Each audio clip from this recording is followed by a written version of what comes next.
Hello all, welcome to cine smash. Worst films of 2025 అంటే కొన్ని కళాఖండాల గురించి మాట్లాడబోతున్నాం అనమాట. ముందుగానే ఒక డిస్క్లైమర్, ఇది నా పర్సనల్ ఒపీనియన్ మాత్రమే, no offence to anyone. And ఇది సినిమా మీద కన్స్ట్రక్టివ్ క్రిటిసిజం మాత్రమే, ఎవరిని డీగ్రేడ్ చేయడానికి కాదు. అండ్ ఈ సినిమాలన్నిటినీ థియేటర్లో చూసి తట్టుకొని ఇంకా బతికే ఉన్నందుకు నాకు గవర్నమెంట్ నుంచి ఏదైనా అవార్డు ఇవ్వాలి అనుకుంటున్నాను. ఎవర్రా నువ్వు? ఎంత పెద్ద ప్రాబ్లం రా. ఇంకెవడైనా అయ్యి ఉంటే బెదిరి చచ్చి ఉండేవాడు. అలా రన్నింగ్ చేస్తూ ప్రాబ్లం సాల్వ్ చేసేవరా. Number 1, game changer. Year starting Sankranti season లో రిలీజ్ అయింది. ఇది గేమ్ చేంజర్ కాదు, జాబ్ చేంజర్ అని పెట్టాల్సింది టైటిల్. సినిమా స్టార్ట్ అవగానే ఒక సాంగ్ వస్తుందండి, రా మచ్చా మచ్చా అని. రామ్ చరణ్ లాంటి డాన్సర్ ని పెట్టుకొని సాంగ్ కి సింక్ లేకుండా స్టెప్స్ వేయిస్తారు.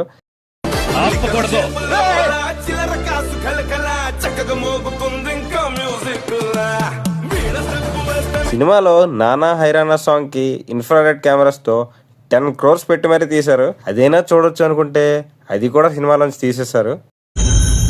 మీరు ఇప్పుడు చెప్తున్నారు, ముందే చెప్పాలి కదా. ఈ సినిమాలో దోప్ అని ఒక కాన్సెప్ట్ ఉంటదండి.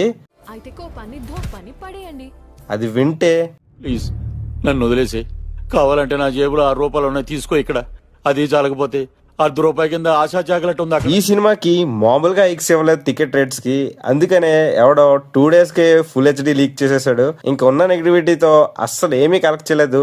అయినప్పటికీ ఏ ధైర్యంతో 186 crores పోస్టర్ రిలీజ్ చేశారో వాళ్ళకే అర్థం కాలేదు. జేబులో ఎంత ఉందరా? 500. ఇదెంత? 750. తేడా ఎంత? 250. నువ్వు ఎదవైతే నేను ఎదవన్నారు. సినిమాలో సేవింగ్ పాయింట్ ఏదైనా ఉంది అని అంటే అది Ram Charan acting in Appanna character. And RRR తర్వాత రాజమౌళి కర్స్ తర్వాత వచ్చిన మూవీ ఇది.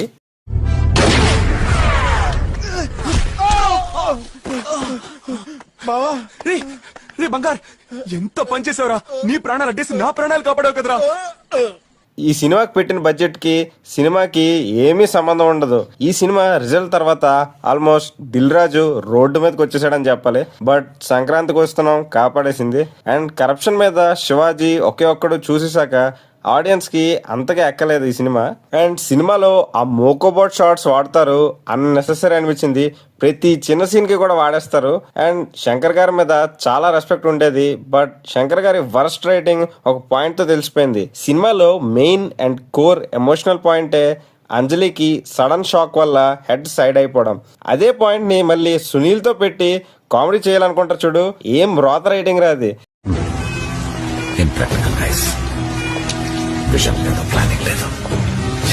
సినిమా అయిపోయింది, ఇప్పుడైనా ప్రశాంతంగా ఇంటికి వెళ్ళిపోవచ్చు అనుకున్నాను.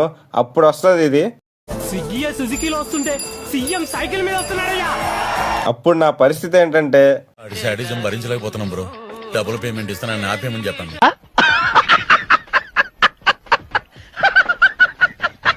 ఇప్పుడు ఒక మాస్టర్ పీస్ చిచ్చి ఒక కళాఖండం గురించి మాట్లాడుకోబోతున్నాం. Most handsome.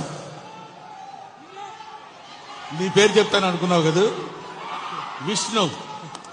Most handsome boy on the surface of earth. Pawan Kalyan stardom and swag ని ఉపయోగించుకుంటే ఓజీ అవుద్ది, దాన్నే కూనీ చేస్తే హరిహర వీరమల్ అవుద్ది. ఎన్నో పోస్ట్ పోన్ల తర్వాత రిలీజ్ అయింది. పోస్ట్ పోన్ లో ఒక రికార్డ్ సృష్టించింది 13 పోస్ట్ పోన్స్ తో. పాపం ఈ సినిమా వల్ల ఎఫెక్ట్ అయింది ఎవరైనా ఉన్నారంటే అది ప్రొడ్యూసర్ రత్నం గారు. ప్రేక్షకులు హ్యాపీ, చాలా హ్యాపీగా ఉంది, చాలా మంచి మూవీ. ఆ VFX ఏంటారే, ఇంకా ఫ్లాష్ మ్యాన్ గడికిస్తే ఇంకా బాగా చేస్తాడేమో. Oh my god, oh shit, నాయనా flash man. Oh my god అన్నా, నమ్మలేకపోతున్నాను అన్న. సినిమాలో కీరవాణి గారి బీజం తప్ప ఏముండదు. సగం సినిమా డూప్తోనే తీయించేశారు. సినిమాలో మంచి హిస్టారికల్ ఈవెంట్స్ అండ్ దాని వాల్యూ చాలానే ఉంటుంది, కానీ అది సినిమాలో తీసిన తీరు చూస్తే పోద్దని తెలిసి కూడా విలన్ చూడు, నన్ను నేను బెల్ట్ తో కొట్టుకోవాలి. ఇది అచ్చా క్వాలిటీ సాబ్, మేడ్ ఇన్ తైవాన్. లెదరేగా? అవును సాబ్. ఓ 10 పెట్టుకోవటానికి 10 ఎందుకు సాబ్? పెట్టుకోటానికి కాదు, కొట్టుకోటానికి. నెంబర్ 3, లైలా. చెబుతున్నా ఈ మూవీ అంతా క్రింజియస్ట్ వర్స్ట్ మూవీ ఈ ఇయర్ లో రాలేదు. ఈ ఇయరే కాదు, TFI లోనే రాలేదు. వెటకారం కాదు, సీరియస్. బ్యాడ్ అన్నది చిన్న పదం, లిటరలీ వర్స్. ఈ సినిమాని థియేటర్లో చూసిన వాళ్ళు ఎవరైనా ఉంటే వాళ్ళని బాధ్యతలుగా తీసుకోవచ్చు. హ్యాపీయే కదా. పాములు పట్టేవాడు పాము కాటికే పోయినట్టు కళా వైద్యుడు కళా వైద్యం వికటించి కాళ్ళు చేతులు పోగొట్టుకున్నాడు. అసలు ఆడియన్స్ ని గ్రాంటెడ్ గా తీసుకొని ఏం తీసినా చూసేస్తారా అనుకొని తీస్తారా అనిపించింది. కనీసం సినిమా టీం కి ఏమీ అనిపించలేదా సినిమా చూసినప్పుడు? Vulgar comedy, vulgar scenes. ఈ సినిమా రిలీజ్ అవ్వడమే కాంట్రవర్సీతో రిలీజ్ అయింది. 30 years ఇండస్ట్రీ పృథ్వీ కొన్ని కాంట్రవర్షియల్ స్టేట్మెంట్స్ చేయడంతో సినిమాకి లాస్ అవుద్దని అనుకున్నారు. బట్ ఫస్ట్ షో చూసి వచ్చిన ఆడియన్స్ రియాక్షన్ అయితే ఇదే.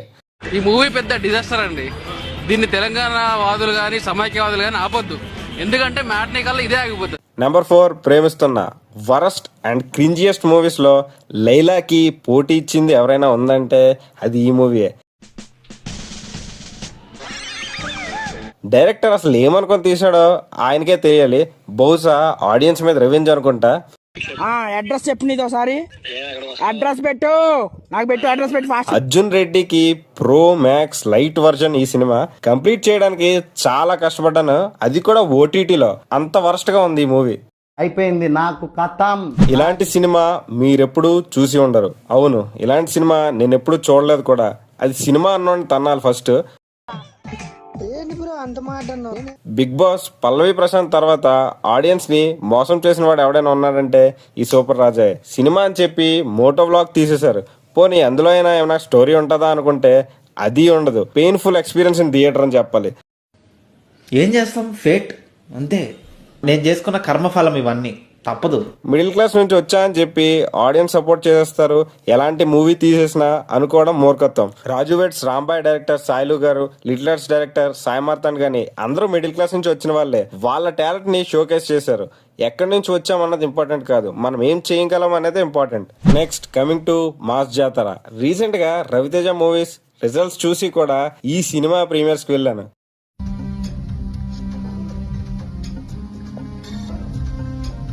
Straight from the first minute to climax ఒక్క ఇంట్రెస్టింగ్ సీన్ కూడా ఉండదు. ఒక ఫైట్ సీక్వెన్స్ బాగుంటది, మిగతా సినిమా అంతా రాడ్డే. శ్రీలీల రవితేజ మధ్య వచ్చే సీన్స్ అయితే మాత్రం ధమాకా హిట్ చేశారని ఇంకదే ఫార్మాట్ లో తీసేసి జనాలు చూసేస్తారు అనుకుంటే జనాలు మరీ అంత డంబ్ కాదు, అవుట్ రైట్ గా డిజాస్టర్ కింద డిక్లేర్ చేస్తారు. తర్వాత మనందరి ఫేవరెట్ మూవీ కన్నప్ప. ఈ మూవీ థియేటర్ లో చూసిన వాళ్ళ పరిస్థితి అయితే ఇదే. ఆల్రెడీ లోపల చచ్చిపోయినా బ్రో, బతుకు మీద ఆశ లేదు, బ్రతకాలన్న ఆలోచన లేదు. మూవీ బడ్జెట్ ఏమో బాహుబలి రేంజ్ లో 200 crores పెట్టి తీశారు. బట్ అవుట్పుట్ ఏమో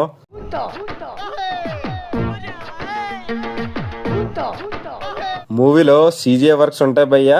జేమ్స్ కెమెరాన్ అవతార్ కి కాంపిటీషన్ అనొచ్చు. ఇది మూవీ కాదు, కంకర్ రాడ్ అనొచ్చు. ప్రభాస్ ని చూద్దామని వచ్చిన ప్రభాస్ ఫ్యాన్స్ కి విష్ణన్న ఒక నైట్ మేరే ఇచ్చాడు.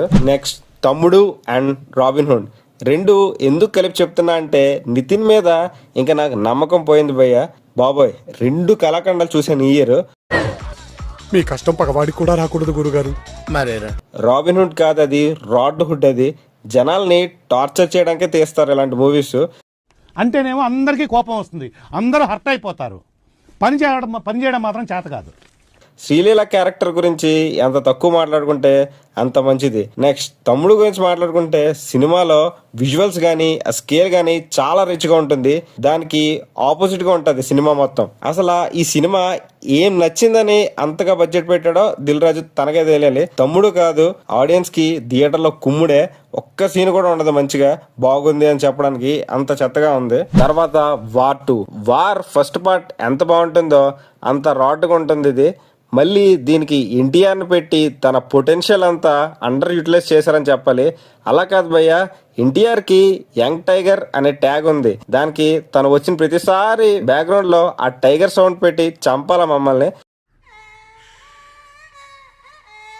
మూవీలో ఆ విఎఫ్ఎక్స్ కానీ హృతిక్ రోషన్ కి ఎన్టీఆర్ కి మధ్య పడే సీన్స్ కానీ ఏది అసలు వర్కౌట్ అవ్వలేదు. ఎన్టీఆర్ కి మూవీ పైన కాన్ఫిడెన్స్ ఇలా ఉంటే రిజల్ట్ మాత్రం ఇలా ఉంది.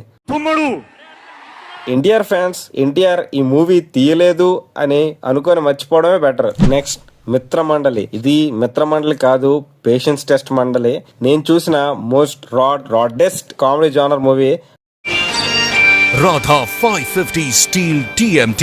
అసలు కామెడీ జోనర్ మూవీ అంటే మినిమం ఒక్క కామెడీ సీన్ అయినా వర్కౌట్ అవ్వాలి కదా, కానీ ఇక్కడ ఒక్కటి కూడా వర్కౌట్ అవ్వదు. టీఎఫ్ఐలో ఉన్న టాప్ కమెడియన్స్ ని పెట్టుకొని మినిమం ఫన్ కూడా జనరేట్ చేయలేదు. ఈ మూవీ టీం కాన్ఫిడెన్స్ తో ప్రీమియర్స్ కూడా వేశారు. దెబ్బకి ప్రీవియర్స్ తోనే ఆగిపోయింది మూవీ. బుద్ధున్నోడు మళ్ళా అలాంటి పని చేస్తాడా? చేయడు. కానీ మన దగ్గర బుద్ధి ఉందా? లేదు. Coming to the last one, Akhanda 2. Already హమ్నే బోల్ దియా, ఆల్రెడీ కాషన్ కియా. కాషన్ అన్నప్పటికీ థియేటర్ కి వెళ్ళని చూడండి, నాకు నేను కొట్టుకోవాలి. కొట్టరా.